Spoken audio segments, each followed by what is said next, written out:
വാസുദേവായ. ഓം നമോ ഭഗവതേ വാസുദേവായ.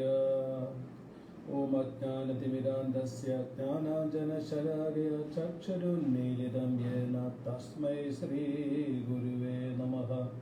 ശ്രീചൈതന്യമനോഭീഷ്ടം സ്ഥാപിതം യേന ഭൂതലെ സ്വയം രൂപ കഥാ മഹ്യം ദദാതി സപദാന്തികം. വന്ദേഹം ശ്രീഗുരോ ശ്രീയുതപദകമലം ശ്രീഗുരൂൻ വൈഷ്ണവാംച. ശ്രീരൂപം സാഗ്രജാതാൻ സഹഗണ രഘുനാഥാന്വിതം തം സജീവം സാദ്വൈതം സാവധൂതം പരിജനസഹിതം കൃഷ്ണചൈതന്യദേവം. ശ്രീരാധാകൃഷ്ണപാദാൻ സഹഗണ ലളിതാ ശ്രീവിശാഖാന്വിതാം ച. ഹേ കൃഷ്ണ കരുണാ സിന്ധു ദീനബന്ധു ജഗൽപദേ ഗോപേശ ഗോപികാകാന്ത ശ്രീരാധാകാന്ത നമസ്തുതേ. തപ്തകാഞ്ചന ഗൗരാംഗി ശ്രീരാധേ വൃന്ദാവനേശ്വരി വൃഷഭാനുസുതേ ദേവി പ്രണമാമി ഹരിപ്രിയേ. വാഞ്ചാകൽപതരുഭ്യശ്ച കൃപാ സിന്ധുഭ്യയേവ ച പതിതാനാം പാവനേഭ്യോ വൈഷ്ണവേഭ്യോ നമോ നമഃ. നമോ വിഷ്ണുപാദായ കൃഷ്ണപ്രേഷ്ഠായ ഭൂതലേ ശ്രീമതേ ഭക്തിവേദാന്ത സ്വാമിന്നിധി നാമിനെ. നമസ്തേ സാരസ്വതേ ദേവേ ഗൗരവാണി പ്രചാരിണേ നിർവിശേഷ ശൂന്യവാദി പാശ്ചാത്യദേശതാരിണേ.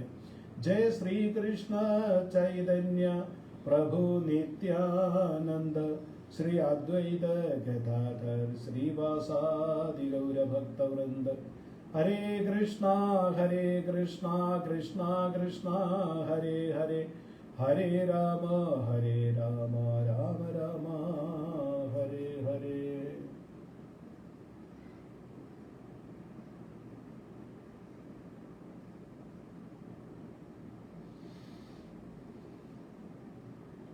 ഹരേ കൃഷ്ണ. ഇന്നത്തെ ഗീതാ ക്ലാസ്സിലേക്ക് എല്ലാവർക്കും സുസ്വാഗതം. അപ്പം നമ്മളിന്ന് 4-ാമത്തെ അധ്യായം തുടങ്ങുകയാണ്. 3-ാമത്തെ അധ്യായം തീർന്നായിരുന്നു. ഏകദേശം 1 മാസത്തെ ഗ്യാപ്പിന് ശേഷമാണ് നമ്മൾ 4-ാമത്തെ അധ്യായം തുടങ്ങുന്നത്.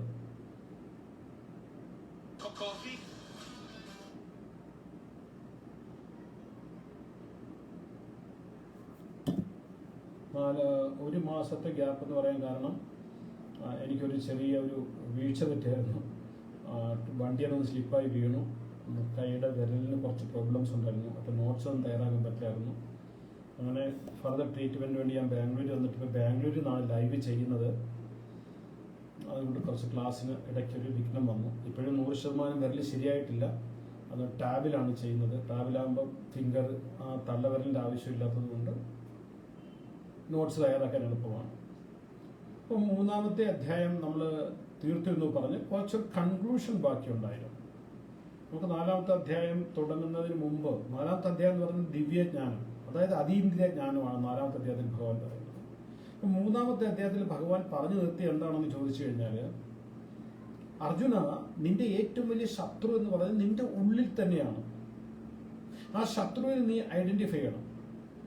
ആ ശത്രു ആരാണ്? നമ്മുടെ ഏറ്റവും വലിയ ശത്രു അർജുൻ എന്ന് പറയുന്നത് നമ്മുടെ ഏറ്റവും വലിയ ശത്രു എന്ന് പറയുന്നത് നമ്മുടെ ഉള്ളിലുള്ള ആഗ്രഹങ്ങളാണ്, ഭൗതികമായ ആഗ്രഹങ്ങൾ. അതിനാണ് നമ്മൾ കാമം എന്ന് പറയുന്നത്. അപ്പോൾ ഭഗവാൻ പറഞ്ഞത്, അർജുന, നിന്റെ ഏറ്റവും വലിയ ശത്രു എന്ന് പറയുന്നത് നിന്റെ ഉള്ളിലുള്ള കാമവാസനയാണ്. ആ കാമം, അതായത് ശത്രു എവിടെയാണെന്ന് നീ ആദ്യം അറിയണം. ശത്രു ആരാണെന്ന് അറിയണം. ശത്രു ആരാണെന്ന് കഴിഞ്ഞാൽ ശത്രു എവിടെയാണെന്ന് അറിയണം. നമുക്കൊരു യുദ്ധത്തിലെ 2 രാജ്യങ്ങൾ തമ്മിൽ യുദ്ധത്തിൽ ഏർപ്പെടുകയാണെങ്കിൽ, അപ്പോൾ ഈ രാജ്യത്തിലെ സൈന്യം ആദ്യം തിരക്കുന്നത് തന്റെ ശത്രുക്കൾ എവിടൊക്കെയാണ് ഡിപ്ലോയ്മെന്റ് ആയിരിക്കുന്നത്. ശത്രുക്കൾ എവിടൊക്കെയാണ് ഡിപ്ലോയ്മെന്റ് എന്ന് അറിഞ്ഞു കഴിഞ്ഞു കഴിഞ്ഞാൽ ആ ശത്രുവിനെ നേരിടാൻ എളുപ്പമാണ്. അപ്പൊ ഇവിടെ അർജുനനോട് ഭഗവാൻ പറയുന്നത്, അർജുന, നിന്റെ ഏറ്റവും വലിയ ശത്രു വെളിയിലല്ല, നിന്റെ ഉള്ളിലുള്ളതാണ്. ആ ശത്രുവിനെ നീ തിരിച്ചറിഞ്ഞു കഴിഞ്ഞു കഴിഞ്ഞാൽ ആ ശത്രു എവിടെയാണ് സ്ഥിതി ചെയ്യുന്നതെന്ന് അറിയണം. അതിന് 3 സ്ഥലങ്ങളെ കുറിച്ച് ഭഗവാൻ പറയുന്നുണ്ട്. 3-ാം അധ്യായത്തിൽ 40-ാമത്തെ ശ്ലോകത്തിലാണ് ഭഗവാൻ അത് പറയുന്നത്. ആ 3 സ്ഥലങ്ങളിൽ നിന്റെ നമ്മുടെ ഇന്ദ്രിയങ്ങള്, മനസ്സ്, ബുദ്ധി. അപ്പൊ അവിടെ എവിടെയാണ് ശത്രുക്കൾ എന്നറിയാതെ നമുക്ക് ശത്രുക്കളെ ആക്രമിക്കാൻ പറ്റത്തില്ല. അപ്പൊ അതുകൊണ്ടാണ് ഭഗവാൻ പറയുന്നത്, ശത്രുവിന്റെ ബലഹീനത എവിടെയാണ്, ശത്രു എവിടെയാണ് ആയിരിക്കുന്നത്, അവിടെയാണ് ആദ്യം ആക്രമിക്കേണ്ടത്. അപ്പൊ നമ്മളുടെ ഉള്ളിലുള്ള നമ്മുടെ ഇന്ദ്രിയങ്ങള്, നമ്മുടെ മനസ്സ്, നമ്മുടെ ബുദ്ധി, അവിടെയാണ് ശത്രുക്കൾ ഇരിക്കുന്നത്. അപ്പൊ നമ്മുടെ ശത്രുവാരാണ്? കാമമാണ്. അപ്പൊ ഇന്ദ്രിയങ്ങളെ ആക്രമിക്കുക എന്ന് പറഞ്ഞു കഴിഞ്ഞാൽ, അപ്പൊ നമ്മളുടെ ഇന്ദ്രിയങ്ങൾ കണ്ണ്, കാത്, നാക്ക്, മൂക്ക്, ചെവി, വായ്, ഇതാണ് നമ്മുടെ ജ്ഞാനേന്ദ്രിയങ്ങൾ. അപ്പൊ ഈ ഇന്ദ്രിയങ്ങളിലാണ് നമ്മളുടെ കാമ ആസക്തി ഇരിക്കുന്ന പറഞ്ഞ് ഇന്ദ്രിയങ്ങളെ എങ്ങനെയാണ് ആക്രമിക്കുക? അതിന്റെ അർത്ഥം ഇന്ദ്രിയങ്ങളെ നിയന്ത്രിക്കുക എന്നുള്ളതാണ്. നമ്മൾ കയറഴിച്ചു വിട്ട ഒരു പശു അത് എവിടെ വേണമെങ്കിലും പോകാം. എവിടെയും പോയിട്ട് അയലത്തെ വീട്ടുകാരന്റെ പുരയിടത്തിൽ പോയിട്ട് കൃഷികൾ നശിപ്പിക്കാം, വയലിൽ പോയി കൃഷികൾ നശിപ്പിക്കാം, അത് എവിടെയും പോകും. അതിനാണ് അതിനെ കെട്ടിയിടുന്നത്. അതുപോലെ നിയന്ത്രിക്കാത്ത ഇന്ദ്രിയങ്ങൾ എന്ന് പറഞ്ഞാൽ കെട്ടുപൊട്ടിപ്പോയ പട്ടം പോലെയാണ്. അത് എവിടെ പോകുന്നു ആർക്കും പറയരുത്. അപ്പൊ നമ്മൾ എന്ത് കാണണം, എന്ത് കേൾക്കണം, എന്ത് കഴിക്കണം, എന്ത് പറയണം, ഇതൊക്കെ നമ്മൾ നിശ്ചയിക്കണം. നമ്മുടെ ആധ്യാത്മിക ജീവിതത്തിന് ഭംഗം വരുന്ന യാതൊന്നിനെ കുറിച്ചും നമ്മൾ കേൾക്കേണ്ട ആവശ്യമില്ല, പറയേണ്ട ആവശ്യമില്ല, കാണേണ്ട ആവശ്യമില്ല, വായിക്കേണ്ട ആവശ്യമില്ല.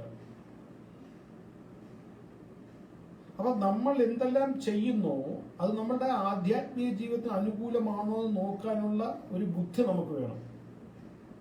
ഭഗവാൻ പറയുന്നത്, നമുക്ക് നമ്മുടെ ഇന്ദ്രിയങ്ങളെ ജയിക്കാൻ കഴിഞ്ഞാൽ മനസ്സിനെ നിയന്ത്രിക്കാൻ എളുപ്പമായിരിക്കും. നോക്ക്, അതായത് ഓരോ ഇന്ദ്രിയങ്ങൾക്കും ഓരോ വിഷയവസ്തുവുണ്ട്.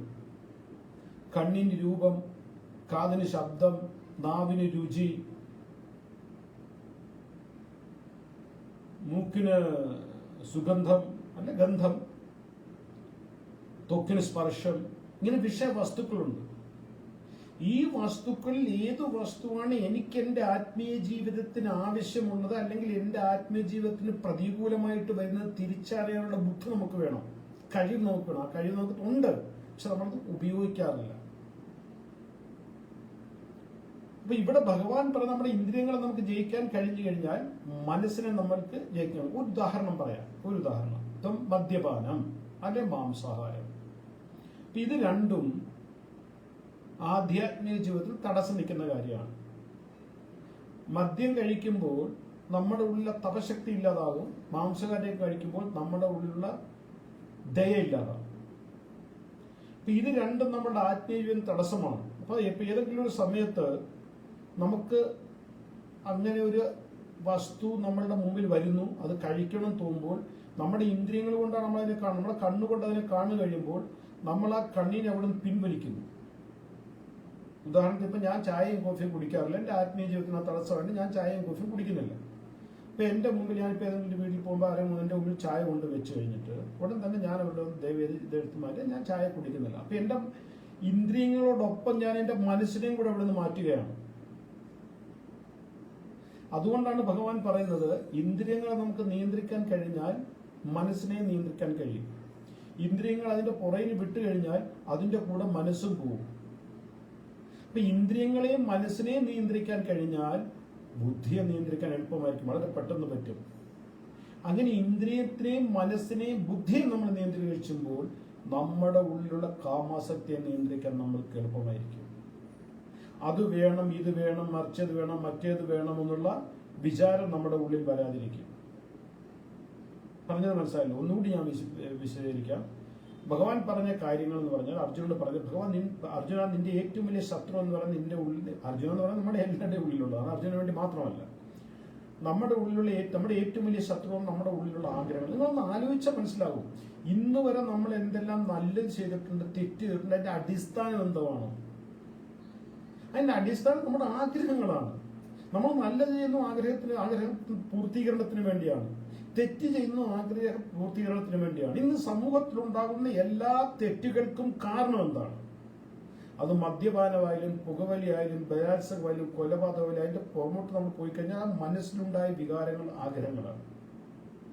അതാണ് ഏറ്റവും വലിയ ശത്രു. ഒരു കള്ളനെ സംബന്ധിച്ചിടത്തോളം, ഒരു കൊലപാതകയെ സംബന്ധിച്ചിടത്തോളം, ഒരു ബലാത്സംഗയെ സംബന്ധിച്ചിടത്തോളം അവന്റെ ഏറ്റവും വലിയ ശത്രു പോലീസല്ല.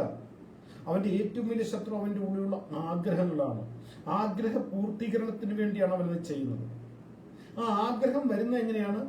ആദ്യം നമ്മൾ കണ്ണുകൊണ്ട് കാണുന്നു, അല്ലെങ്കിൽ ചെവി കൊണ്ട് കേൾക്കുന്നു, അല്ലെങ്കിൽ ഈ ഇന്ദ്രിയങ്ങൾ ഏതെങ്കിലും കൊണ്ട് ആ വിഷയവസ്തു നമ്മുടെ ആകർഷിക്കുമ്പോൾ മനസ്സ് അതിന്റെ പുറകിന് പോകുന്നു. അപ്പൊ ബുദ്ധി മനസ്സിനെ കീഴടക്കുന്നു, അല്ലെ മനസ്സ് ബുദ്ധിയെ കീഴടക്കുന്നു. ബുദ്ധി മനസ്സിനെ കീഴടക്കുന്നതിന് പകരം മനസ്സ് ബുദ്ധിയെ കീഴടക്കിയിട്ട് എക്സ്ക്യൂസുകൾ കണ്ടുപിടിച്ചിട്ട് നമ്മൾ ആ തെറ്റുകൾ ചെയ്യും. നോക്ക്, ഇവിടെ അർജുനന്റെ ചോദ്യം എന്തായിരുന്നു? അർജുനൻ ചോദിച്ചത്, കൃഷ്ണ, ഒരു വ്യക്തി തെറ്റാണെന്ന് അറിഞ്ഞിട്ട് എന്തുകൊണ്ടാണ് തെറ്റ് ചെയ്യുന്നത്? അവൻ അറിയത് തെറ്റാണെന്ന് എന്തുകൊണ്ട് അറിഞ്ഞിട്ടും തെറ്റ് ചെയ്യുന്നത്? ഇപ്പൊ ഞാനിപ്പോ ഉദാഹരണം പറഞ്ഞ, ഒരു കള്ളൻ അറിയാം പോലീസ് പിടിച്ചാൽ എനിക്ക് ശിക്ഷ കിട്ടും, ജയിലിൽ പോകും. ഒരു കൊലപാതകം ചെയ്യുന്ന വ്യക്തിക്ക് അറിയാം ഞാൻ പിടിക്കപ്പെട്ട ജീവപര്യന്തം അല്ലെങ്കിൽ വധശിക്ഷ ലഭിക്കാം. എന്നിട്ടും എന്തുകൊണ്ടാണ്, ഇത്രയൊക്കെ അറിഞ്ഞിട്ടും എന്തുകൊണ്ടാണ് ആ തെറ്റ് ചെയ്യുന്നത് ചോദിച്ചു കഴിഞ്ഞാൽ ആ മനസ്സിലെ ആഗ്രഹങ്ങളാണ്. എനിക്കൊരു വ്യക്തിയോട് പകരം വീട്ടണം, അവൻ എന്നോട് വലിയ തെറ്റ് ചെയ്തു, എനിക്ക് അവനെ പകരം വീട്ടണം. ആ പകരം വീട്ടുക എന്നുള്ളത് എന്റെ മനസ്സിലെ ആഗ്രഹമാണ്. അപ്പൊ അർജുനോട് ഭഗവാൻ പറയുന്നത്, നിന്റെ ഉള്ളിലുള്ള കാമമാണ്, നിന്റെ ഉള്ളിലുള്ള ആഗ്രഹങ്ങളാണ് നിന്റെ ഏറ്റവും വലിയ ശത്രു. ആ ശത്രുവാണ് നിന്നെ കൊണ്ട് തെറ്റുകൾ ചെയ്യിക്കുന്നത്. ആ ശത്രു എന്ന് തിരിച്ചറിയുക. പിന്നീട് ഭഗവാൻ പറയുന്നത്, നിന്റെ ശത്രു വസിക്കുന്ന എവിടെയാണ്? നിന്റെ ഇന്ദ്രിയങ്ങളിലാണ്. അപ്പൊ ഇവിടെ ഭഗവാൻ പറഞ്ഞത്, ഇന്ദ്രിയങ്ങളെ നിയന്ത്രിക്കുക, ഇന്ദ്രിയങ്ങളുടെ മനസ്സിനെ നിയന്ത്രിക്കുക. ഇന്ദ്രിയങ്ങളെ മനസ്സിനെ നിയന്ത്രിച്ചു കഴിഞ്ഞാൽ ബുദ്ധി നിനക്ക് വേണ്ട വഴികാട്ടിത്തരും. അപ്പൊ ഇത് കേട്ട് കഴിഞ്ഞപ്പം അർജുനൻ ഈ അധ്യായത്തിലെ അവസാനത്തെ ചോദ്യം ചോദിക്കുകയാണ്. അർജുനന്റെ ചോദ്യം, അതായത് ഈ ശത്രുവിനെ എങ്ങനെയാണ് ജയിക്കേണ്ടത്? ശത്രുവിനെ എവിടെയാണെന്ന് അറിഞ്ഞു, ശത്രുവിനെ തിരിച്ചറിഞ്ഞു. ഇനിയും അറിയേണ്ടത് ശത്രുവിനെ എങ്ങനെയാണ് ജയിക്കേണ്ടതെന്നാണ്. അപ്പൊ ഭഗവാൻ പറഞ്ഞു, അത് കുറച്ചുകൂടി വിശദമായി അറിയാൻ ആഗ്രഹിക്കുന്നുകൊണ്ടാണ് ഈ ശത്രുവിനെ എങ്ങനെയാണ് ജയിക്കേണ്ടതെന്ന് ഞാൻ പറഞ്ഞു തരാം. ആ കാര്യം അർജുനൻ അത് അറിയാൻ ആഗ്രഹിക്കുന്നു. അപ്പൊ മറുപടിയായി ഭഗവാൻ പറയുന്നത്, ഈ ശത്രുവിനെ ജയിക്കാൻ നമുക്ക് ആധ്യാത്മിക ബലവും ആധ്യാത്മിക ബുദ്ധിയും വേണം. കൺഫ്യൂഷൻ ആവുന്നുണ്ടോ? ആധ്യാത്മിക ബലവും ആധ്യാത്മിക ബുദ്ധി അതെന്താണെന്നുള്ളത് നമുക്ക് വളരെ വിശദമായിട്ടത് ചർച്ച ചെയ്യേണ്ടതാണ്. അപ്പൊ ഇത് കേൾക്കുമ്പോൾ സ്വാഭാവികമായും നമ്മുടെ ഉള്ളിൽ ചോദ്യം ഉണ്ടാകും. അതുപോലെ അത് തന്നെ അർജുനന്റെ ഉള്ളിലുണ്ടായി. എങ്ങനെയാണ് ഈ ആധ്യാത്മിക ബലവും ഈ ആധ്യാത്മിക ബുദ്ധിയും കിട്ടുക എന്നുള്ളത് എങ്ങനെയാണ്? ഇപ്പൊ സ്വാഭാവികമായിട്ടും അർജുനന്റെ ഉള്ളിൽ ആ ചോദ്യം ഉണ്ടായി. ഭഗവാൻ പറഞ്ഞു കഴിഞ്ഞപ്പോൾ ആധ്യാത്മിക ബലം അല്ലെങ്കിൽ ആധ്യാത്മിക ബുദ്ധി ഒരാൾക്ക് എങ്ങനെയാണ് ലഭിക്കുന്നത്? അതേ ചോദ്യം അർജുനന്റെ ഉള്ളിൽ ഉണ്ടായി. അപ്പൊ ഇതിന് മറുപടി ഭഗവാൻ പറയുന്നത്, ആധ്യാത്മിക ബലവും ആധ്യാത്മിക ബുദ്ധിയും ഒരാൾക്ക് ലഭിക്കുന്നത് ദിവ്യജ്ഞാനത്തിലൂടെയാണ്. ഇവിടെ ഡിവൈൻ നോളജ് എന്ന് പറയാൻ പറ്റത്തില്ല. എന്താ പറയുന്നത്? നോളജ് എന്ന് പറയുമ്പോൾ വെറും അറിവായി പോകും, ഡിവൈൻ വിസ്ഡം. അപ്പം ദിവ്യജ്ഞാനത്തിലൂടെയാണ് ഒരാൾക്ക് ആധ്യാത്മികമായ ബലവും ആധ്യാത്മിക ബുദ്ധിയും ലഭിക്കുന്നത്. അപ്പൊ ഇതിന് മറുപടിയായി ഭഗവാൻ പറയുന്നത്, ആധ്യാത്മികവും ആധ്യാത്മിക ബുദ്ധി ഒരാൾക്ക് ലഭിക്കുന്നത് ദിവ്യജ്ഞാനത്തിലൂടെയാണെന്നാണ്. എന്നിട്ട് പറഞ്ഞ് മൂന്നാമത്തെ അധ്യായം ഇവിടെ തീരുകയാണ്. മൂന്നാമത്തെ അധ്യായത്തിന്റെ കൺക്ലൂഷനാണ് ഞാൻ പറഞ്ഞത്. അർജുനൻ ചോദിക്കുന്ന ചോദ്യം ഒന്നുകൂടെ ഞാൻ റിപ്പീറ്റ് ചെയ്യണം, കാരണം ആ അധ്യായം അടയും, പിന്നെ അടഞ്ഞാൽ നമ്മൾ തുറക്കുന്നില്ലത്.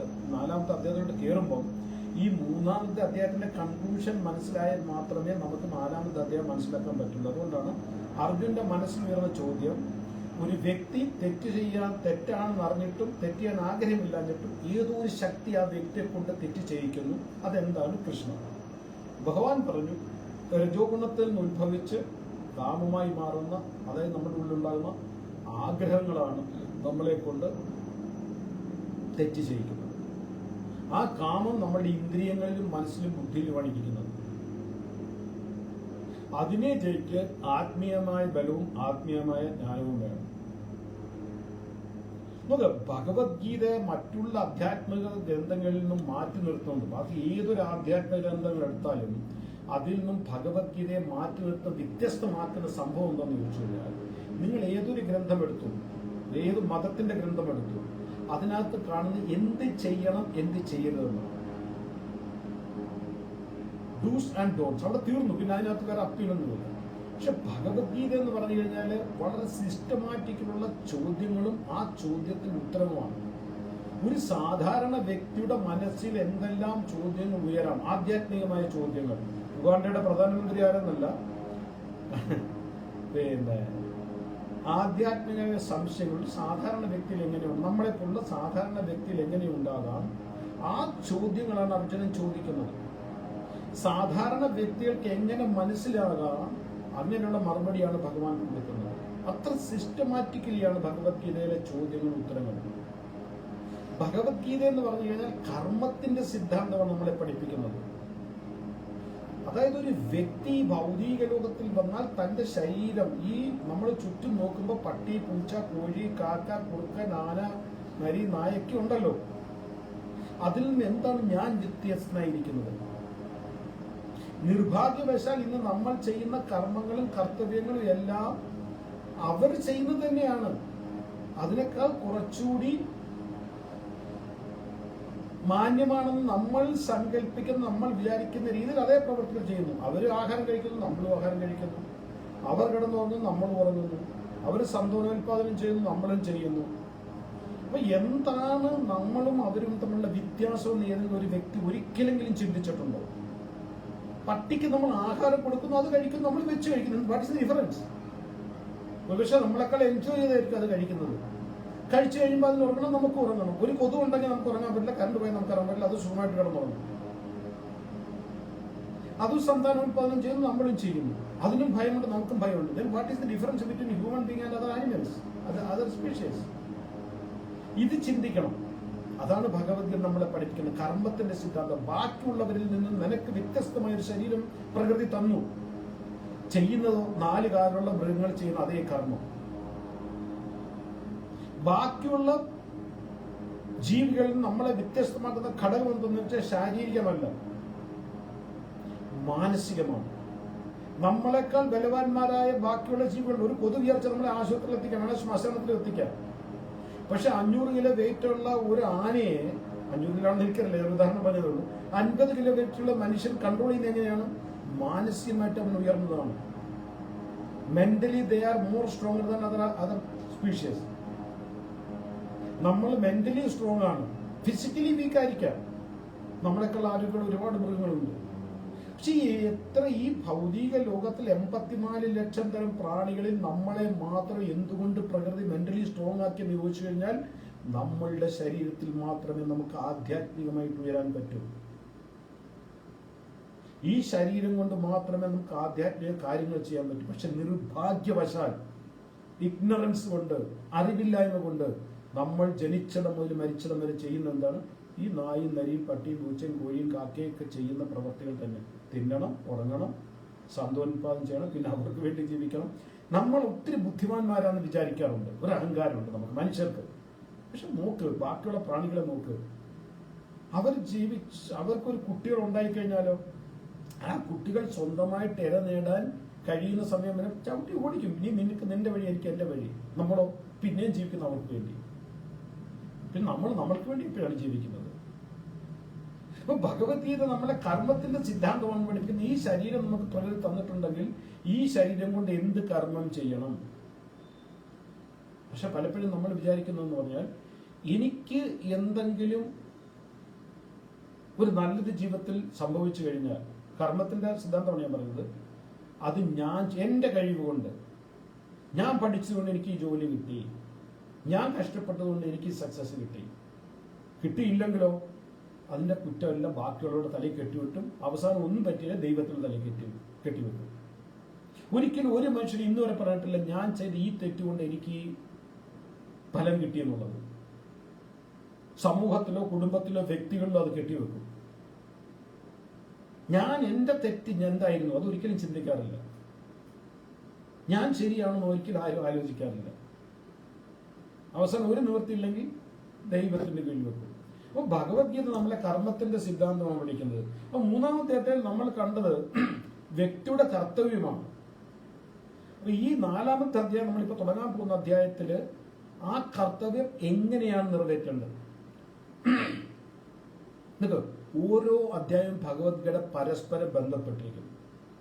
ഇത് മനസ്സിലാക്കണം. നമ്മളുടെ ഈ ആധ്യാത്മിക ഗ്രന്ഥത്തിന്റെ ആ വാല്യൂസ് നമ്മൾ മനസ്സിലാക്കണമെങ്കിൽ ആ ആധ്യാത്മിക ഗ്രന്ഥം നമ്മൾ മനസ്സിലാക്കാൻ ശ്രമിക്കണം. 18 അധ്യായമുള്ള ഭഗവത്ഗീത ഓരോ അധ്യായം എങ്ങനെയാണ് ചെയിൻ കൂട്ടി ഇണക്കിക്കുന്നത് അതുപോലെ ബന്ധപ്പെട്ട് കിടപ്പുണ്ട്. ആദ്യത്തെ അധ്യായത്തിൽ നമ്മൾ എന്താ കണ്ടത്? യുദ്ധക്കളത്തിൽ വന്ന അർജുനൻ തന്റെ മുന്നിൽ നിൽക്കുന്ന ബന്ധുമിത്രാദികളെ കണ്ടപ്പോൾ, ഗുരുജനങ്ങളെ കണ്ടപ്പോൾ മാനസികമായിട്ടും ശാരീരികമായിട്ടും തളർന്ന് യുദ്ധം ചെയ്യാൻ വയ്യ എന്ന് പറഞ്ഞ് രഥത്തിൽ തളർന്നിരുന്നു. ഗാന്ധിവൻ താഴെ വെച്ചു, എനിക്ക് യുദ്ധം ചെയ്യാമെന്നല്ല, ഞാൻ ഭിക്ഷ അയച്ചോളാം, ഞാൻ സന്യാസം സ്വീകരിച്ചോളാം, ബന്ധുമിത്രാദികളുടെ രക്തത്തിൽ മുങ്ങിയ രാജസിംഹാസനം എനിക്ക് വേണ്ട എന്നാണ് പച്ച മലയാളത്തിൽ അർജുനൻ ഭഗവാനോട് പറഞ്ഞത്. അപ്പൊ എന്തുകൊണ്ടാണ് ഇത് സംഭവിച്ചത്? അർജുനന്റെ ബോഡിലി കോൺഷ്യസ്നസ്, ദേഹാത്മിക ബുദ്ധി, ഞാൻ ഈ ദേഹമാണ്, എന്റെ ഈ ശരീരമായിട്ട് ബന്ധപ്പെട്ട വസ്തുക്കളും വ്യക്തികളുമാണ് എനിക്ക് ഏറ്റവും പ്രിയപ്പെട്ടെന്നുള്ള തെറ്റായ ഒരു ബോധം അർജുനന്റെ ഉള്ളിലുള്ളതുകൊണ്ടാണ് അർജുനൻ അത് വന്നത്. നമ്മുടെ ഉള്ളിൽ ഏത് നിമിഷം ഈ ഒരു ബോധം വരുന്നു, അതായത് ഐ ആം ദിസ് ബോഡി, എന്റെ ശരീരമായിട്ട് ബന്ധപ്പെട്ട അതിന്റെ ഭാര്യയാകാം, മക്കളാകാം, മാതാപിതാക്കളാകാം, അവരോടൊന്ന് സ്നേഹം വേണ്ടെന്നല്ല, അവരോടുള്ള കർത്തവ്യവും കടപ്പാടും നിറവേറ്റേണ്ടെന്നല്ല, മറിച്ച് അത് മാത്രമാണ് ജീവിതം എന്ന് ചിന്തിക്കുന്നതാണ് തെറ്റ്. അർജുനൻ അവിടെയാണ് തെറ്റുപറ്റത്. ഇതെന്റെ ഗുരു, ഇതെന്റെ പിതാമഹൻ, ഇതെന്റെ സഹോദരൻ, ഇതെന്റെ മിത്രങ്ങൾ മാനസികമായിട്ട് തളർന്നു. നമ്മളെപ്പോഴും മാനസികമായിട്ട് തളരാനുള്ള കാരണം അതാണ്. ഒരനുഭവം നമ്മളെ തളർത്താൻ പറ്റില്ല. നമ്മൾ ഈ ശരീരമല്ല, ശരീരത്തിനൊപ്പം ഒരു ആത്മാവ് ഉണ്ടെന്നുള്ള തിരിച്ചറിവ് നോക്കുന്നുണ്ടെങ്കിൽ ഒരു വ്യക്തിക്കും ഒരു അനുഭവത്തിനും നമ്മളെ തളർക്കാൻ പറ്റില്ല. അപ്പൊ അർജുനൻ മാനസികമായിട്ടും ശാരീരികമായിട്ടും തളരാനുള്ള കാരണം അർജുനന്റെ ഉള്ളിലുള്ള ദേഹാത്മിക ബുദ്ധി എന്ന് പറഞ്ഞാൽ ഞാൻ ഈ ശരീരമാണെന്നുള്ള ബുദ്ധി. തൊട്ടടുത്ത അധ്യായത്തിൽ 2-ാമത്തെ അധ്യായം ഭഗവാൻ എന്ന് പറയുന്നത് നമ്മുടെ ഐഡന്റിഫിക്കേഷനെ കുറിച്ചാണ് പറയുന്നത്. I am not this body, I am soul. വളരെ മനോഹരമായ 1-2 ശ്ലോകങ്ങളുടെ ഭഗവാൻ അത് വിവരിക്കുന്നത്. ദേഹിനു അസ്മിനി യഥാ ദേഹേ കൗമാരം യൗവനം ജര തഥാ ദേഹാന്ത പ്രാപ്തി ധീരതത്ര നാമുഹ്യതി. 2-ാമത്തെ അധ്യായത്തില് 13-ാമത്തെ ശ്ലോകമാണ് എനിക്ക് തോന്നുന്നു. അർജുന, എപ്രകാരം കൗമാരത്തിൽ നിന്ന് യൗവനത്തിൽ നിന്ന് വാർദ്ധക്യത്തിൽ ഈ ശരീരം പോകുമ്പോൾ ആത്മാവ് അതിനൊപ്പം യാത്ര ചെയ്യുന്നത് പോലെ തന്നെ മരണശേഷം ഈ ആത്മാവ് പുതിയൊരു ശരീരം സ്വീകരിക്കുന്നു. ആത്മാവിന് മരണമില്ല. ആത്മാവിനെ കുറിച്ച് ഒരുപാട് ശ്ലോകം അതിനകത്ത് പറയുന്നുണ്ട്. അതിൽ ഏറ്റവും പ്രധാനപ്പെട്ട ശ്ലോകം മാത്രമേ ഞാൻ പറഞ്ഞത്. അങ്ങനെ 2-ാമത്തെ അധ്യായത്തിൽ ഭഗവാൻ നമ്മുടെ യഥാർത്ഥ identity, I am not this body. ഇപ്പൊ ഞാൻ നിങ്ങളോട് ചോദിക്കണം ഉപാധി എന്ന് ചോദിച്ചാൽ നിങ്ങൾ മറുപടി എന്തായിരിക്കും? ഐ ആം ദിസ് XYZ, ഞാൻ ഇന്നാള്, ഞാൻ ആള്, ഞാൻ അല്ല. I am simply soul. ഇപ്പൊ 2-ാമത്തെ അധ്യായത്തിൽ ഐഡന്റിറ്റി ഭഗവാൻ പറഞ്ഞു കൊടുത്തു, ഞാൻ ആരാണ്. ഐഡന്റിറ്റി പറഞ്ഞു കഴിഞ്ഞാൽ പിന്നെന്താണ് അറിയേണ്ടത്? ഈ ഐഡന്റിറ്റി കൊണ്ട് നമ്മൾ എന്താണ് ചെയ്യേണ്ടത്? അതാണ് 3-ാമത്തെ അധ്യായത്തിൽ കർത്തവ്യം അല്ലെങ്കിൽ കർമ്മത്തിനെ കുറിച്ച് പറഞ്ഞു. 3-ാമത്തെ അധ്യായത്തിന്റെ ശീർഷകം തന്നെ കർമ്മയോഗം എന്നാണ്. 3-ാമത്തെ അധ്യായത്തിൽ ഭഗവാൻ പറയുന്നത് ഈ ശരീരമല്ല, നീ ആത്മാവാണെങ്കിൽ ആത്മാവിന്റെ പോഷണത്തിന് വേണ്ടി എന്ത് ചെയ്യണം, എങ്ങനെ കർമ്മം ചെയ്യണം, എങ്ങനെ കർത്തവ്യം ചെയ്യണം. നമ്മൾ ഇന്ന് വരെ നമുക്ക് 50, 55, 60, 65, 70 വയസ്സൊക്കെ ആയിട്ടുണ്ടെങ്കിൽ ഇന്ന് വരെ നമ്മൾ എന്തെല്ലാം ചെയ്തുകൊണ്ടിരിക്കുന്നു, ഇതെല്ലാം ശരീരത്തിന് വേണ്ടിയാണ്. ശരീരം നശിക്കാനുള്ളതാണ്. Then what is next? ഞാൻ പരംപൂജ്യ രാധാസ്വാമി ഗുരു മഹാരാജിന്റെ ഒരു സ്റ്റേറ്റ്മെന്റ് വായിച്ചതായിരുന്നു. എവിടെയാണ് എനിക്ക് ഓർമ്മ? അതിന്റെ ഒരു ബയോഗ്രഫി ഉണ്ട്, ഓട്ടോബയോഗ്രഫി ഉണ്ട്, അതിനകത്താണെന്ന് തോന്നുന്നു. ഒരു മനുഷ്യൻ ചിതയിൽ വെച്ച് കഴിഞ്ഞാൽ 13 സെക്കൻഡ് കൊണ്ടാണ് നമ്മളുടെ മുടി കത്തിപ്പോകുന്നത്. ബാക്കി ശരീരങ്ങളൊക്കെ അത് കഴിഞ്ഞിട്ട് കത്തും. വെറും 13 സെക്കൻഡ് മുടി നശിക്കും. നമ്മൾ ജീവിതത്തിൽ ഏറ്റവും കൂടുതൽ സമയം ചെലവാക്കുന്നത് അതിനു വേണ്ടിയാണ്. കണ്ണാടിയുടെ മുമ്പിലായാലും ശരി, അതിനോട് ശീവാനായാലും ശരി, ഏറ്റവും കൂടുതൽ സമയം നമ്മൾ ചെലവാക്കുന്നത് നമ്മളുടെ മുടി വൃത്തിയാക്കാൻ വേണ്ടിയാണ്. 13 സെക്കൻഡ് കൊണ്ട് അത് തീരും. അതേപോലെ ഇന്ന് നമ്മൾ ചെയ്യുന്ന പ്രവൃത്തികൾ, ചെയ്യാൻ പോകുന്ന പ്രവൃത്തികൾ നമ്മുടെ ശരീരത്തിന് വേണ്ടി, ഈ ശരീരം ഇന്നെല്ലാം നശിച്ചുകൊണ്ടിരിക്കുകയാണ്. ഇപ്പം സയൻസ് പഠിച്ച കുട്ടികൾക്കറിയാം, സെൽസ് നശിച്ചുകൊണ്ടിരിക്കുകയാണ്. 5 വർഷം മുമ്പുള്ള സെൽസ് അല്ല ഇന്ന് ശരീരത്തിലുള്ളത്. ബട്ട് അത് നമ്മൾ റിയലൈസ് ചെയ്യുന്നത്. അത് പോട്ടെ, സൂര്യസ്വം മരിക്കുമല്ലോ. Then what is next? ഇപ്പൊ ഇവിടെ നമ്മുടെ ശരീരത്തിന് പോഷണമല്ല ചെയ്യേണ്ടത്, ശരീരത്തിന് പോഷണം ചെയ്യണം. പക്ഷെ അതിനോടൊപ്പം ആത്മാവിന്റെ പോഷണം കൂടി വേണം. ആത്മാവാണ് നിത്യം, ആത്മാവ് വേറെ. അതാണ് ഞാൻ പറഞ്ഞത്, ശരീരം മാറുന്നതനുസരിച്ച് ആത്മാവ് മാറിക്കൊണ്ടിരിക്കുകയാണ്. ശരീരം ഇല്ലാതാകുമ്പോൾ ആത്മാവ് വേറെ ശരീരത്തിൽ പ്രവേശിക്കണം. ആ പ്രക്രിയയാണ് മരണം. അപ്പൊ ആ ആത്മാവിന്റെ പോഷണത്തിന് വേണ്ടി എന്ത് ചെയ്യണം? അത് രണ്ടാമത്തെ അധ്യായത്തിൽ കർമ്മയോഗം പറയുന്നത് അതുകൊണ്ടാണ് നമ്മൾ കർത്തവ്യങ്ങൾ ചെയ്യണം. എന്തിനു വേണ്ടി? ആത്മാവിന് വേണ്ടി. ആത്മാവിന്റെ പോഷണം എന്ന് പറയുന്നത് ആധ്യാത്മികതയാണ്. മൂന്നാമത്തെ അധ്യായത്തിൽ ഐഡന്റിറ്റി അനുസരിച്ചുള്ള കർത്തവ്യത്തെ കുറിച്ചാണ് ഭഗവാൻ പറയുന്നത്. ഇപ്പൊ ഈ നാലാമത്തെ അധ്യായത്തിൽ ഭഗവാൻ പറയാൻ പോകുന്നത് ഈ കർത്തവ്യം അത് എങ്ങനെയാണ് ചെയ്യേണ്ടത്, അതെങ്ങനെയാണ് നമുക്ക് ലഭിക്കുന്നത്?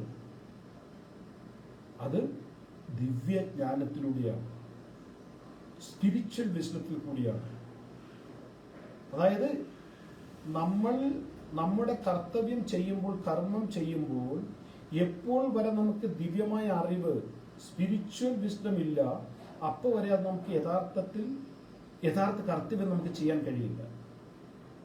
അപ്പൊ നമ്മൾ നമ്മുടെ ഐഡന്റിറ്റി അറിഞ്ഞു, ഐഡന്റിറ്റി അറിഞ്ഞു കഴിഞ്ഞപ്പോൾ ഐഡന്റിറ്റി എന്താണ് ചെയ്യേണ്ടതെന്ന് അറിഞ്ഞു.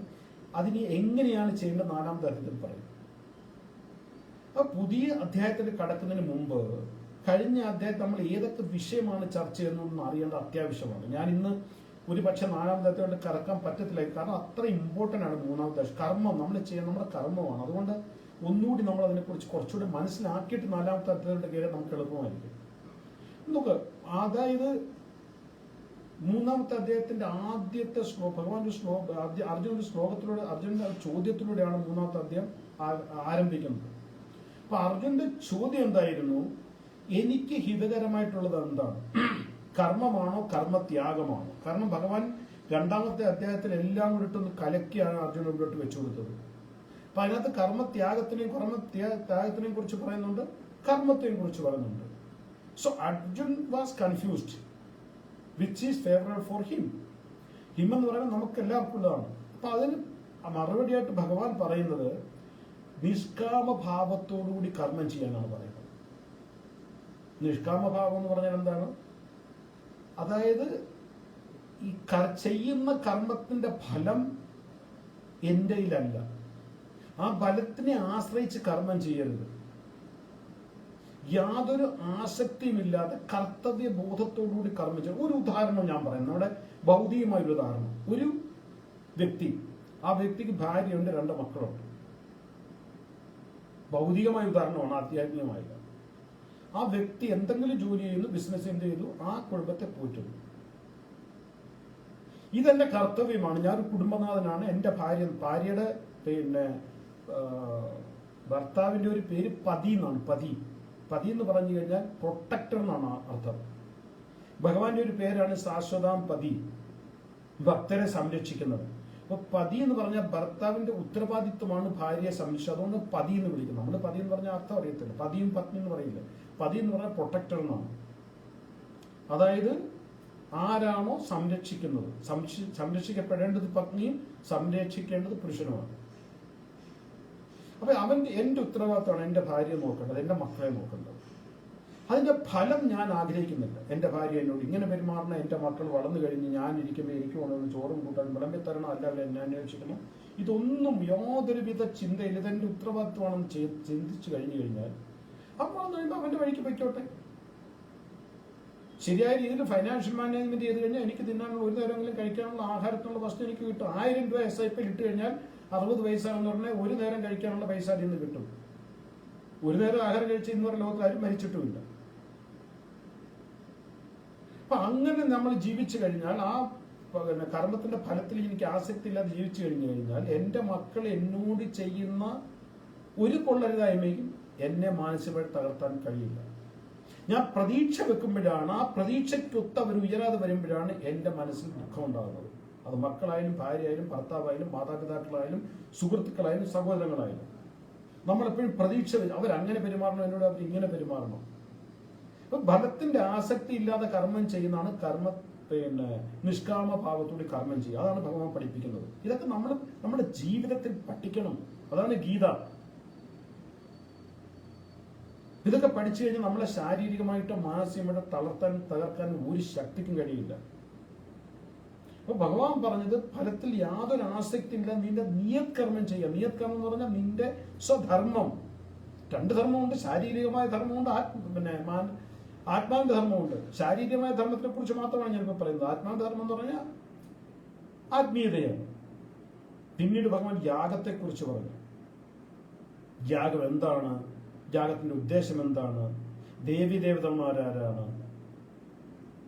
അവരുടെ ഉത്തരവാദിത്തങ്ങൾ എന്തൊക്കെയാണ്, അതൊക്കെ നമ്മൾ വളരെ വിശദമായിട്ട് ചർച്ച ചെയ്ത് ഞാൻ അങ്ങോട്ട് പോകുന്നില്ല. അത് കഴിഞ്ഞ് 17 മുതൽ 35 വരെ ശ്ലോകത്തിൽ ഭഗവാൻ പറഞ്ഞു, അർജുന, നീ നിന്റെ കാര്യം മാത്രം നോക്കരുത്, സാമാന്യ ജനങ്ങളുടെ ഉത്തരവാദിത്വം കൂടി നിന്നിലുണ്ട്. കാരണം നീ ഒരു സാധാരണ വ്യക്തിയല്ല, നീ ഒരു രാജാവാണ്, നീ സമൂഹത്തിലൊരു ശ്രേഷ്ഠ വ്യക്തിയാണ്. ആ ശ്ലോകം നിങ്ങൾക്ക് ഓർമ്മയാണ്, യദ്യാചരതേ ശ്രേഷ്ഠ. ശ്രേഷ്ഠരായ വ്യക്തികൾ എന്ത് ചെയ്യുന്നു, സാമാന്യ ജനങ്ങൾ അത് കാണും. ഇവിടാണ് നമുക്ക് രാമായണം നമ്മളെ പഠിപ്പിക്കുന്നത്. പലപ്പോഴും പലരും രാമനെ കുറ്റം പറഞ്ഞുകൊണ്ട് എന്തുകൊണ്ട് സീതയെ വനത്തിൽ ഉപേക്ഷിച്ചു, ഈ ശ്ലോകമായിട്ട് അതിനെ നമുക്ക് കണക്ട് ചെയ്യാൻ പറ്റും. യദ്യാചരതേ ശ്രേഷ്ഠ, യത് ആചരതേ ശ്രേഷ്ഠ ഒരു ചെറുപ്പം യദ്യാചരണം. എന്താണോ ശ്രേഷ്ഠരായ വ്യക്തികൾ, അത് സാധാരണ വ്യക്തികൾ അതിനെ ഫോളോ. അതിന്റെ ഞാൻ ആ രാമായണത്തെ കണ്ടിട്ട് ഞാൻ ഒന്ന് പറയാൻ ആഗ്രഹിക്കുന്നുണ്ട്. കാരണം പലപ്പോഴും പ്രഭു ശ്രീറാമിനെ ആൾക്കാർ കുറ്റം പറയാൻ നിങ്ങൾക്ക് അറിയാൻ നിങ്ങൾക്ക് മറുപടി കൊടുക്കാറുണ്ട്. പ്രഭു ശ്രീറാം കേവലം ഒരു ഭർത്താവ് മാത്രമല്ലായിരുന്നു, അദ്ദേഹം ഈ ഭൂമിയുടെ രാജാവ് കൂടിയായിരുന്നു. ഇപ്പൊ രാമായണം നമുക്കറിയാം, ഒരു അലക്കാരന്റെ ഭാര്യ വീട്ടിൽ നിന്ന് ഇറങ്ങിപ്പോയി, 2 ദിവസം കഴിഞ്ഞ് തിരിച്ചു വന്നു കഴിഞ്ഞപ്പോൾ അലക്കാരൻ പറയുന്നുണ്ട്, നീ ഇറങ്ങിപ്പോയിട്ട് തോന്നുമ്പോൾ കയറി വരാൻ സ്വീകരിക്കാൻ ഞാൻ എന്താ രാമനാണോ? സീത 1 വർഷം അന്യന്റെ കൂടെ കഴിഞ്ഞിട്ട് വന്നപ്പോൾ രാമൻ സ്വീകരിച്ചു, ഞാൻ രാമനല്ല എന്ന് പറഞ്ഞു. അതായത് രാജാവ്. അപ്പൊ ഇത് ഗുപ്തചർ എന്താ പറയുന്നത്, നമ്മുടെ ചാരന്മാർ എന്നിട്ട് ഭഗവാനോട് പറയുമ്പോഴാണ് ഭഗവാൻ ലക്ഷ്മണനെ വിളിച്ചിട്ട് വന്നത് സീതയെ വാഗ്മി ആശ്രമത്തിൽ കൊണ്ടുവിടാൻ പറയുന്നത്. കാട്ടിൽ ഉപേക്ഷിച്ചു എന്നാണ് പറയുന്നത്, പക്ഷെ അങ്ങനെയല്ല, വാഗ്മി ആശ്രമത്തിലാണ് കൊണ്ടുവിടുന്നത്. ഇവിടെ രാമൻ ഉപേക്ഷിച്ചില്ലായിരുന്നു എങ്കിൽ രാമൻ സീത ഉപേക്ഷിക്കുന്നില്ല. അപ്പം ഈ ശ്ലോകമായിട്ട് കണക്ട് ചെയ്യുമ്പോൾ യത് ആചരതേ ശ്രേഷ്ഠ എന്നുള്ള ശ്ലോകമായിട്ട് കണക്ട് ചെയ്യുമ്പോൾ ഒരു സാധാരണ വീട്ടിലെ ഒരു സ്ത്രീ ഇഷ്ടമുള്ള ഒരു പുരുഷന്റെ കൂടെ അങ്ങ് പോകുന്നു, ഇഷ്ടമുള്ള അത്രയും ദിവസം ആ പുരുഷനോട് കഴിയുന്നു, തിരിച്ച് ഭർത്താവിൻ്റെ വരും, ഭർത്താവ് വീട്ടിൽ കയറ്റിയില്ലെങ്കിൽ അയാൾ നേരെ രാജകൊട്ടാരത്തിൽ ആ സ്ത്രീ ചെല്ലും. അന്നത്തെ കാലത്ത് കോടതിയും പോലീസും എല്ലാം രാജകൊട്ടാരത്തിലാണ്. രാജാവിനോട് പറയാണ്, പ്രഭു ശ്രീറാം, 1 വർഷം രാവണന്റെ തടവിൽ കഴിഞ്ഞ സീത തിരിച്ചു വന്നപ്പോൾ നിങ്ങൾ സ്വീകരിച്ചു. വെറും 3 മാസം ഞാൻ എനിക്ക് ഒരു ഇതിന്റെ കൂടെ പോയിട്ട് തിരിച്ചു വന്നിട്ട് എന്റെ ഭർത്താവ് എന്നെ സ്വീകരിക്കുന്നില്ല, ഞാൻ എന്ത് ചെയ്യണം? രാമൻ എന്ത് മറുപടി കൊടുക്കും? എപ്പോഴെങ്കിലും ആരെങ്കിലും ചിന്തിച്ചപ്പോൾ ഇതിനെക്കുറിച്ച്? രാമൻ തല കുനിച്ച് കീഴോട്ട് കൂട്ടിയിരിക്കേണ്ടിയിരിക്കും.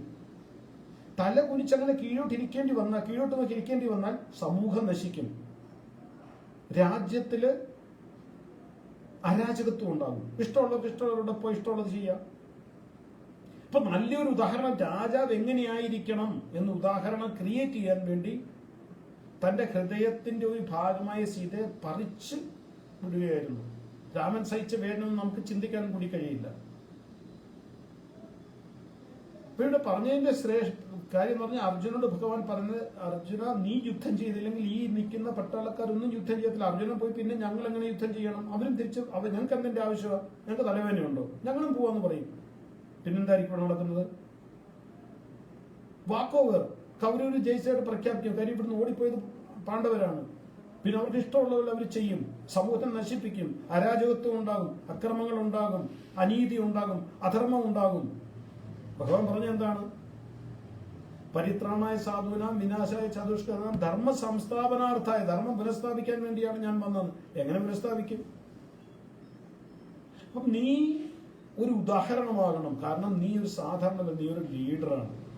ബാക്കിയുള്ള സാധാരണ നിന്നെ മാതൃകയാക്കും. അതുകൊണ്ട് അവർക്ക് മാതൃകയാൽ നീ നിന്റെ കർത്തവ്യം നിറവേറ്റുന്ന ഈ യുദ്ധം ചെയ്യണം. നീ അവർക്കൊരു ഉദാഹരണമാകണം. ഇത് 3-ാമത്തെ അധ്യായത്തിലെ കാര്യമാണ് നമ്മൾ ചർച്ച ചെയ്യുന്നത്. അപ്പൊ ഇവിടെ അർജുൻ ഒരു പ്രാക്ടിക്കൽ ചോദ്യം ചോദിക്കും. അതായത് അത് ഞാൻ നേരത്തെ നിങ്ങളോട് വിശദമായിട്ട് പറയുകയാണെങ്കിൽ ഒന്നുകൂടി പറയുന്നു, പലപ്പോഴും ശരി ഏത് തെറ്റ് നമുക്ക് അറിയാമെങ്കിൽ കൂടി നമ്മൾ തെറ്റുകൾ മാത്രം ചെയ്യും. ഏതൊരു ശക്തി നമ്മെക്കൂടെ തെറ്റുകൾ ചെയ്യിക്കുന്നത് പോലെ അത് ഏത് ശക്തിയാണ്? ഇതിന് മറുപടിയായിട്ട് ഭഗവാൻ പറയുന്നത്, അർജുന, ആ ശത്രു നിന്റെ ആണ് നിന്റെ ഏറ്റവും വലിയ ശത്രു. ആ ശത്രു വെളിയിലല്ല, നിന്റെ ഉള്ളിലുള്ളതാണ്. ആ ശത്രുവിന്റെ പേരാണ് കാമം. ആ ശത്രു എങ്ങനെയാണ് ജയിക്കേണ്ടതെന്നും ഭഗവാൻ പറഞ്ഞിരുന്നു. ആധ്യാത്മിക ജ്ഞാനത്തിലൂടെയും ആധ്യാത്മിക ശക്തിയിലൂടെയും. Spiritual intelligence and spiritual power. ആ ഇന്റലിജൻസ് എന്നുള്ള വാക്കാണ് എനിക്ക് കിട്ടായിരുന്നത്. സ്പിരിച്വൽ നോളജ് എന്ന് പറഞ്ഞാൽ ഇൻഫർമേഷൻ മാത്രമല്ല. സ്പിരിച്വൽ ഇന്റലിജൻസ് ആധ്യാത്മിക ബുദ്ധി, സ്പിരിച്വൽ പവർ ആധ്യാത്മിക ശക്തി. അപ്പോൾ നമ്മൾ ഇന്ദ്രിയങ്ങളെയും മനസ്സിനെ നിയന്ത്രിച്ച് നമ്മുടെ ബുദ്ധിയെ ആധ്യാത്മിക ബുദ്ധിയാക്കണം. അത് ഈ അധ്യായത്തിൽ വളരെ വിശദമായിട്ട് പറഞ്ഞാൽ നമ്മൾ അങ്ങോട്ട് കയറുന്നില്ല. ഈ രണ്ട് വിഷയത്തെക്കുറിച്ചാണ് ഇനി 4ാമത്തെ അധ്യായത്തിൽ ഭഗവാൻ ചർച്ച ചെയ്യാൻ പോകുന്നത്. അതായത് ആധ്യാത്മികമായ സ്പിരിച്വൽ ഇന്റലിജൻസ്, ആധ്യാത്മിക ബുദ്ധി, സ്പിരിച്വൽ പവർ, ആധ്യാത്മിക ശക്തി എന്താണ്, അത് എങ്ങനെയാണ് നമുക്ക് കിട്ടുന്നത്. ഇവിടെ ഭഗവാൻ അർജുന്റെ ഫോക്കസ് ചേഞ്ച് ചെയ്യുകയാണ്. ഇതുവരെ അർജുന്റെ ഫോക്കസ് എന്ന് പറഞ്ഞു കഴിഞ്ഞാൽ വെളിയിലുള്ള ശത്രുക്കളേക്കായിരുന്നു. എന്റെ മുമ്പിൽ ഇരിക്കുന്ന ദുര്യോധന, ശകുനി, കർണൻ, ഇതിങ്ങനെയുള്ള വെളിയിലുള്ള ശത്രുക്കളെ കുറിച്ചായിരുന്നു.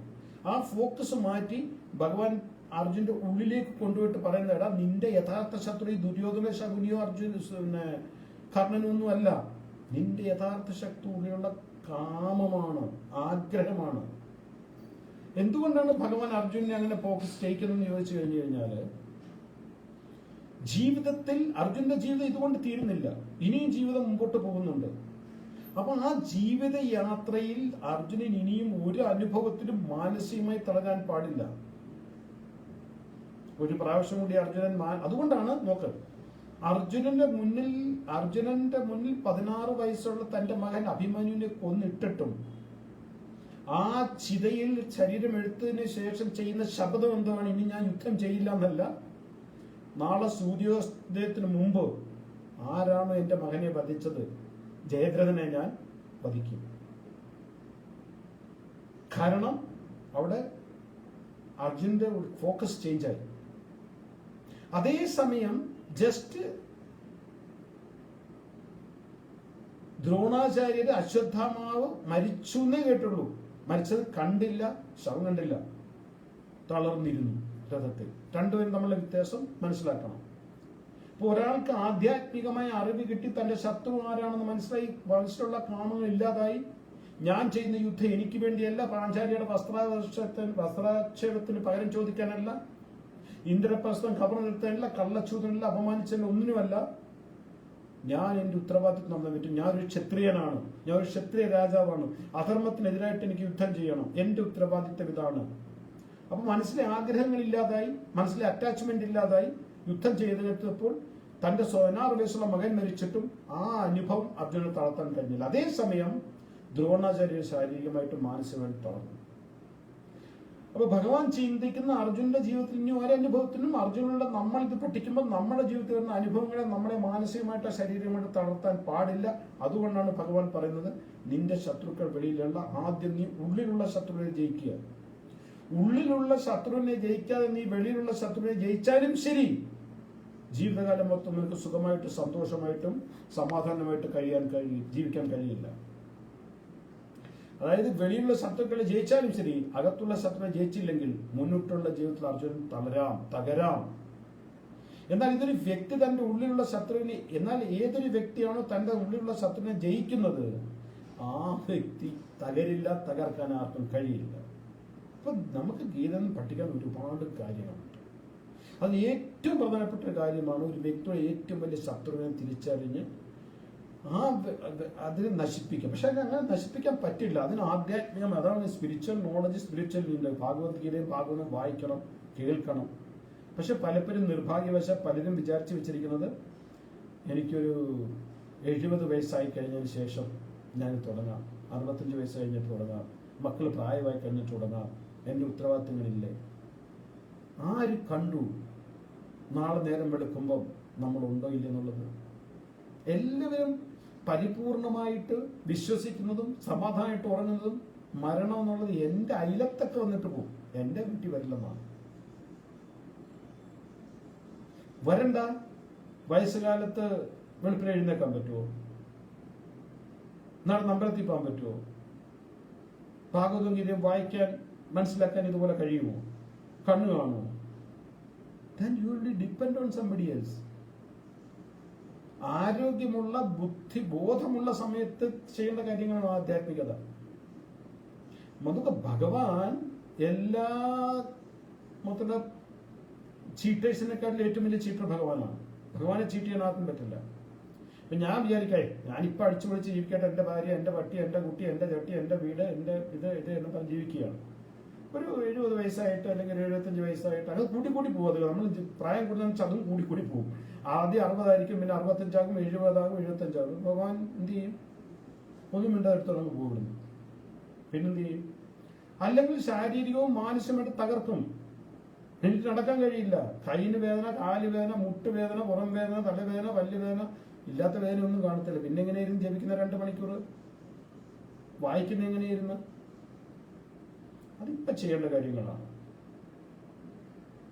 അപ്പൊ നമുക്ക് ബാഹ്യ സുഖം അനുഭവിക്കണമെന്നുണ്ടെങ്കിൽ, നമുക്ക് വെളിയിലുള്ള സുഖം അനുഭവിക്കണമെന്നുണ്ടെങ്കിൽ നമ്മുടെ ഉള്ളിൽ സുഖം കൊണ്ടുവരണം. നമുക്ക് വെളിയിൽ സമാധാനം വേണം, നമ്മുടെ ഉള്ളിൽ സമാധാനം വേണം. നമുക്ക് വെളിയിൽ ശാന്തി വേണം, ഉള്ളിൽ ശാന്തി വേണം. അല്ലാതെ ആർക്കും ഈ ജീവിതത്തിൽ ശാന്തിയും സുഖവും സമാധാനം കിട്ടില്ല.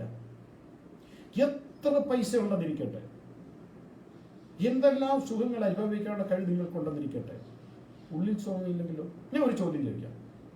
ഇന്ന് ഭാരതത്തിലെ ഏറ്റവും സമ്പന്നമായ വ്യക്തി നമുക്കറിയാം, മിസ്റ്റർ അംബാനിയാണ്.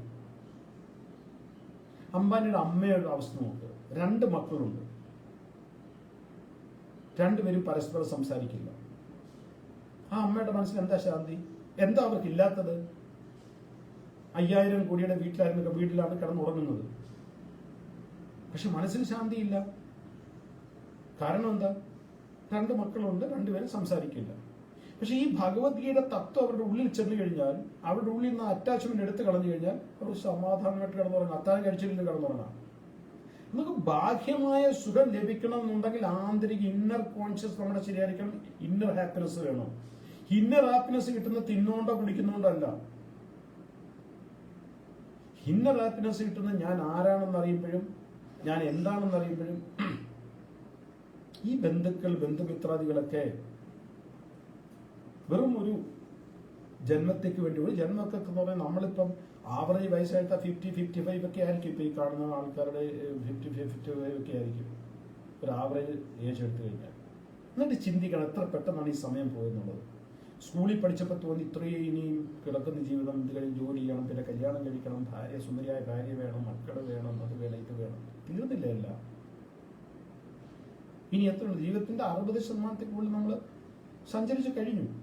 60 അല്ല, അതിൽ കൂടുതൽ. ഇപ്പൊ ഒരു ആവറേജ് 70 വയസ്സ് എടുക്കാമെങ്കിൽ 80% ലൈഫ് കഴിഞ്ഞു. ബാക്കി എല്ലാവരുടെ, എൻ്റെ അതിനെക്കാട്ടി കൂടുതൽ കഴിഞ്ഞാണ്. എന്താണ് നമ്മൾ നേടിയത്? ആർക്കു വേണ്ടിയാണ് നമ്മൾ ജീവിച്ചത്? എന്ത് സുഖം നമ്മൾ അനുഭവിച്ചിട്ടുണ്ട്? അപ്പൊ ഈ ശാന്തി, സമാധാനം നമുക്ക് വേണമെന്നുണ്ടെങ്കിൽ നമ്മുടെ ഉള്ളിലുള്ള ആ അറ്റാച്ച്മെന്റ് നമ്മൾ എടുത്ത് മാറ്റുക. ഉത്തരവാദിത്വം. ഞാൻ ഒരു ഉദാഹരണം പറയാം, നല്ലൊരു ഉദാഹരണം ഞാൻ പറയാം. എൻ്റെ ഭാര്യ മരിച്ചത് 2017 മെയ് 30 രാത്രി 11 മണിക്കാണ്. വളരെ 27 വർഷത്തെ എൻ്റെ ദാമ്പത്യ ജീവിതത്തിൽ ഞാൻ വളരെ ശരിക്കും എൻജോയ് ചെയ്തായിരുന്നു. കാരണം എൻ്റെ ഗുണമല്ല, എൻ്റെ ഭാര്യയുടെ ഗുണമായിരുന്നു. അത്ര സാത്വിക സ്വഭാവമുള്ള ഒരു സ്ത്രീയായിരുന്നു എൻ്റെ ഭാര്യ. അപ്പൊ അത്രയും സാത്വിക സ്വഭാവമുള്ള, അത്രയും സ്നേഹമായി ആ ഒരു ഭാര്യ നഷ്ടപ്പെടുക എന്ന് പറഞ്ഞു കഴിഞ്ഞാൽ പെട്ടെന്ന് ഉൾക്കൊള്ളാൻ ആർക്കും കഴിയില്ല. ഞാനും ഒരു രാത്രി മൊത്തം ശാരീരികവും മാനസികമായിട്ട് ശരിക്കും തകർന്നു. പിറ്റേ ദിവസം ക്രിമേഷൻ ഗ്രൗണ്ടിൽ ഇരുന്നപ്പം, അതിന് മുമ്പ് തന്നെ രാത്രി തന്നെ ഞാൻ അന്നേരത്തെ എൻ്റെ ആധ്യാത്മിക അറിവെന്ന് പറഞ്ഞാൽ പക്വതയില്ലായിരുന്നു. ഇന്നും ആധ്യാത്മിക അറിവ് വെറും 0 ഞാൻ വിചാരിച്ചു, മനസ്സിൽ കണക്ക് കൂട്ടി, ഇനി ഞാൻ ഭക്തി ചെയ്യില്ല, ഞാൻ ഇഷ്ടമുള്ളവരെ ജീവിക്കും. കൃഷ്ണോടായിട്ടാണ് പറഞ്ഞത്, എന്ത് ചെയ്യാൻ കഴിയുമോ ചെയ്തു. എന്നെ കൊല്ലം, എൻ്റെ മക്കളെയും കൂടി, അതിനപ്പുറം വേറെ ഒന്നുമില്ലല്ലോ. That is the last point. I am ready to face anything, any consequences. ഞാൻ ഒരു ഭക്തിയും ചെയ്യില്ല. ഞാൻ അങ്ങനെ ക്രിമേഷൻ ഗ്രൗണ്ടിൽ വന്നിരുന്നു, ആ ബെഞ്ചിൽ വന്നിരുന്നു. ആൾക്കാരെല്ലാം അവിടെ ക്രിമേഷൻ എടുക്കുന്നിടത്തോട്ട് ഞാൻ പോയില്ല, ഞാൻ ദൂരെ ഇരിക്കുകയായിരുന്നു. അപ്പൊ എൻ്റെ മനസ്സിൽ വന്ന ഒരു, ഞാൻ അപ്പൊ എനിക്ക് അന്ന് 2015 5 വർഷമായിട്ടുള്ളൂ ഞാൻ ആധ്യാത്മിക ജീവിതത്തിൽ വന്നു. ഇപ്പൊ 13 വർഷമായി. ഈ 5 വർഷത്തിൽ എന്തെല്ലാം ഞാൻ കേട്ടു, എന്തെല്ലാം ഞാൻ പഠിച്ചു, എന്തെല്ലാം എനിക്ക് മനസ്സിലാക്കുന്നുണ്ട്, അതെല്ലാം എൻ്റെ മനസ്സിലൂടെ ഇങ്ങനെ ഒരു സിനിമയിലൂടെ കടന്നു പോയപ്പം എൻ്റെ മനസ്സിൽ വന്നൊരു ചോദ്യമായിരുന്നു, എന്താണ് നമ്മളുടെ ജീവിതം? എനിക്ക് ഉദാഹരണം തോന്നിയത്, ഒരു സിനിമ ഷൂട്ടിങ്ങിന് പോകുന്ന ഒരു നടി, ആ നടി വീട്ടിൽ നിന്ന് രാവിലെ ഇറങ്ങുമ്പോൾ മക്കൾ കാണുമെങ്കിൽ മക്കളോട് hi Tata bye bye Beta എന്ന് പറഞ്ഞിട്ട് പോകും. ഭർത്താവിന്റെ ഭർത്താവ് hi darling bye bye. Shooting ലൊക്കേഷനിൽ ചെല്ലുമ്പം അവിടെ സംവിധായകൻ പറയും നിങ്ങളുടെ റോൾ ഇതാണ്, ഇദ്ദേഹമാണ് നിങ്ങളുടെ ഭർത്താവ്, ഇന്നത്തെ ഷൂട്ടിങ്ങിൽ ഈ രണ്ട് നിങ്ങളുടെ കുട്ടികളാണ്. ഷൂട്ടിംഗ് തുടങ്ങി കഴിയുമ്പം ഇവർ വീടിനെ മറക്കും. പിന്നെ ഷൂട്ട് മൊത്തം ആ സിനിമയിൽ ഇൻവോൾവ് ആയി തന്റെ ഭർത്താവിന് ആഹാരങ്ങൾ കൊടുക്കുന്ന സീനായിരിക്കാം, കിടപ്പുമുറിയിലെ സീനായിരിക്കാം, വഴക്കിടുന്ന സീനായിരിക്കാം, സ്നേഹിക്കുന്ന സീനായിരിക്കാം, മക്കളെ ഒരുക്കുന്ന സീനായിരിക്കാം. ഇതെല്ലാം ഷൂട്ടിംഗ് കഴിഞ്ഞ് വൈകിട്ട് 5 o'clock ആയപ്പോൾ ഓക്കെ പാക്കപ്പ്. അപ്പോൾ അവരവരുടെ ലിഫ്റ്റിക്കും മുഖമൊക്കെ വേണമെങ്കിൽ തുടച്ച് വൃത്തിയാക്കി ബാക്കിയുള്ളതിന് ടാറ്റ പറഞ്ഞിട്ട് തന്റെ വീട്ടിലേക്ക് തിരിച്ചു. ഇത് മറക്കും. ഈ ഷൂട്ടിങ്ങിലുണ്ടാകുന്ന ഭർത്താവ്, ഭാര്യ, മക്കൾ ഇതെല്ലാം മറക്കും, തിരിച്ച് പോകും. ഇതുപോലെയല്ല നമ്മുടെ ജീവിതം. കഴിഞ്ഞ ജന്മത്തിൽ ഞാൻ ആരായിരുന്നു, എൻ്റെ ഭാര്യ ഏതായിരുന്നു, എൻ്റെ ഭർത്താവ് ഏതായിരുന്നു, അല്ലെങ്കിൽ എൻ്റെ മക്കൾ ഏതായിരുന്നു, ഞാൻ എവിടെയൊന്നും നമുക്കറിയില്ല. ഈ ജന്മം കഴിയുമ്പോൾ അവർ വിട്ടിട്ട് പോകും. Tata bye bye bye. ആ ഇടയ്ക്കുള്ള സമയത്തിന് വേണ്ടി മാത്രമാണ് അവര്. ഭാര്യയായാലും ഭർത്താവായാലും മാതാപിതാക്കളെയും ബന്ധുക്കളെയും എല്ലാം അത്രയും സമയത്തേക്ക് ഉള്ളൂ. അത് കഴിഞ്ഞു. ഞാൻ ഇന്ന് എൻ്റെ ജീവിതം മൊത്തം കഷ്ടപ്പെട്ട് നഷ്ടപ്പെട്ട് ഉണ്ടാക്കിയ വീട്, വണ്ടി, സകലതും ഞാനോട് ഉപേക്ഷിച്ചിട്ട് പോകണ്ടേ? പിന്നെ എന്തിനോടാണ് എനിക്ക് ആസക്തി വെക്കേണ്ടത്? ആരോടാണ് ഞാൻ ആസക്തി വെക്കേണ്ടത്? നമ്മൾ ട്രെയിനിൽ യാത്ര ചെയ്യുമ്പം പണ്ടത്തെ കാലത്ത് ഇപ്പം അത്രയില്ല. കാര്യം ഇപ്പം കേരളം എല്ലാവരും മൊബൈൽ പിടിച്ചോണ്ടിരിക്കുമായിരുന്നു. ഞാൻ 70-കളിലാണ് ട്രെയിൻ യാത്ര തുടങ്ങിയത്. ഞാൻ കണ്ടു നമ്മൾ കയറി കഴിഞ്ഞിരുന്നു കഴിഞ്ഞാൽ എല്ലാം അടുക്കി പിടിച്ച് അടുത്തിക്കൊണ്ടിരിക്കും. എവിടെയാ പോകുന്ന ചേട്ടാ, അല്ലെ എവിടെയാ ചേച്ചി? പിന്നെ പറഞ്ഞു നല്ല ഫ്രണ്ട്ഷിപ്പ്. അന്ന് അങ്ങോട്ടും ഇങ്ങോട്ടും ആഹാരമൊക്കെ എക്സ്ചേഞ്ച്. ഇന്ന് പേടിയാണ് മയക്കുമരുന്നൊക്കെ കാണുന്നത്. അപ്പൊ ഭയങ്കര സ്നേഹമാണ്. അപ്പൊ ഞങ്ങൾക്ക് കായംകുളത്ത് ഇറങ്ങുന്നുണ്ടെങ്കിൽ കോട്ടയത്ത് ചെങ്ങന്നൊക്കെ ഇറങ്ങുമ്പോൾ അവരെ വാതിൽ കൊണ്ടു വീടുന്നു. ചില പെണ്ണുങ്ങളൊക്കെ കരയുന്ന ഞാൻ കണ്ടിട്ടുണ്ട്. അത്രയും സമയത്തുള്ള അറ്റാച്ച്മെന്റ്, അത്രയും സമയത്തുള്ള ആ അറ്റാച്ച്മെന്റ് നഷ്ടപ്പെടുമ്പോൾ ഉണ്ടാകുന്ന ഒരു വികാരം. അതേപോലെ തന്നെ 30 കൊല്ലം 40 കൊല്ലം നമ്മളോട് ജീവിച്ച നമ്മളുടെ ലൈഫ് പാർട്ണർ പോകുമ്പോൾ നമുക്ക് വിഷമം ഉണ്ടാകും. തീർച്ചയായും ഉണ്ടാകണം. ഇമോഷൻ ലെസ് അല്ല ഭക്തി, ഇമോഷൻ ഫുള്ളാണ്. പക്ഷെ ആ ഇമോഷൻ നമ്മുടെ ജീവിതത്തിൽ നശിപ്പിക്കാൻ പാടില്ല. ഒരു 5 രൂപയുടെ കോയിൻ നമ്മുടെ പുകയിൽ പോയാൽ നമുക്ക് വിഷമം ഉണ്ടാകും. 50 രൂപയിലും ഉണ്ടാകും, 500 രൂപയിലും 5000 രൂപയിലും ഉണ്ടാകും. ആ വിഷമം ഡിഫറെന്റ് ആയിരിക്കും. അതേപോലെ ജീവിതത്തിൽ നമുക്ക് ഓരോ വസ്തുവും വ്യക്തി നഷ്ടപ്പെടുന്ന നമുക്കുണ്ടാകുന്ന ദുഃഖം ഉണ്ടാകണം. പക്ഷെ അത് നമ്മുടെ ജീവിതത്തെ നശിപ്പിക്കാൻ പാടില്ല. അപ്പൊ ഇവിടെ ബാഹ്യമായ സുഖം അനുഭവിക്കണമെങ്കിൽ നമുക്ക് ആന്തരികമായ സുഖം വേണം, ബാഹ്യമായ സമാധാനം വേണം, ആന്തരികമായ സമാധാനം വേണം, ബാഹ്യമായ ശാന്തി വേണമെങ്കിൽ ഉള്ളിൽ ശാന്തി വേണം. അതായത് ആർക്കും ജീവിതത്തിൽ ശാന്തിയും സമാധാനവും സുഖവും കൊണ്ടുവരാൻ പറ്റില്ല. അത് വേണമെന്നുണ്ടെങ്കിൽ നമ്മുടെ ഉള്ളിരിക്കുന്ന ഈ ശത്രു, കാമമാകുന്ന ശത്രുവിനെ നമുക്ക് ജയിക്കണം. We have to win over that enemy. No other option അല്ല. അങ്ങനെ ആ ശത്രുവിനെ ജയിക്കണം എന്നുണ്ടെങ്കിൽ ഗീത വായിക്കണം, ഗീത കേൾക്കണം. അപ്പൊ ഈ നമുക്ക് 4ാമത്തെ അധ്യായത്തിൽ കടക്കണം. ഈ അധ്യായത്തില് 4 വിഷയങ്ങളാണ് ഭഗവാൻ മുഖ്യമായിട്ടും ചർച്ച ചെയ്യാൻ പോകുന്നത്. ആദ്യമായിട്ട് ഭഗവാൻ പറയുന്നത് ആധ്യാത്മിക ജ്ഞാനം എന്ന് പറഞ്ഞാൽ അതായത് എന്താണ്? ആദ്യം പറയുന്നത് ആധ്യാത്മിക ജ്ഞാനം എന്ന് പറഞ്ഞാൽ എന്താണ്. രണ്ടാമത് പറയുന്നത് അത് എങ്ങനെയാണ് ആർജിക്കുന്നത്. മൂന്നാമത് പറയുന്നത് ജ്ഞാനത്തിന്റെ ആധാരത്തിൽ നിഷ്കാമഭാവത്തോടെ എപ്രകാരം കർമ്മം ചെയ്യാം, ഫലേച്ഛയില്ലാതെ കർമ്മം ചെയ്യാം.